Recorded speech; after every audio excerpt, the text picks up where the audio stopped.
మీరు ఈ వీడియోని ఎవరెవరిని రిలేట్ చేయాలనుకుంటున్నారో వాళ్ళందరినీ రిలేట్ చేసుకోండి. నేను వీడియో చూపిస్తాను చూడండి. ఆ వీడియోలో చూపించిన పిల్లోళ్ళు వాళ్ళ చాక్లెట్ తినాలని చెప్పి ఒక షాప్ దగ్గరికి వెళ్తారు. షాప్ దగ్గరికి వెళ్ళినప్పుడు షాప్ కీపర్ అక్కడ ఉండడు.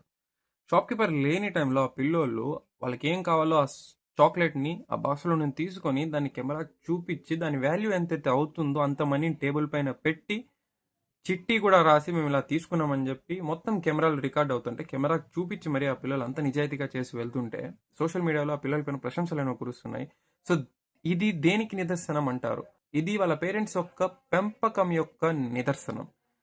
పేరెంట్స్ ఎలాగైతే పిల్లల్ని పెంచుతారో, టీచర్స్ ఎలాగైతే పిల్లల్ని తీర్చిదిద్దుతారో అదే సొసైటీలో పిల్లాడు వచ్చిన తర్వాత అలానే ప్రవర్తిస్తాడు, అలానే ఉంటాడు. ఇలాంటి నిజాయితీతనం, ఇలాంటి మంచితనం ఒకవేళ మన భారతీయుల్లో ప్రతి ఒక్కరిలో ఉంటే మన ఇండియా ఎంత డెవలప్ అవుతుందో ఒకసారి ఆలోచించండి. దీనిపైన మీ ఒపీనియన్ ఏంటో కమెంట్స్ ద్వారా తెలియజేయండి అండ్ మీ ఫ్రెండ్స్ వరకు వీడియోని షేర్ చేయండి. వీడియో ఇన్ఫర్మేటివ్గా అనిపించింటే ఫాలో బటన్ నొక్కడం మర్చిపోకండి.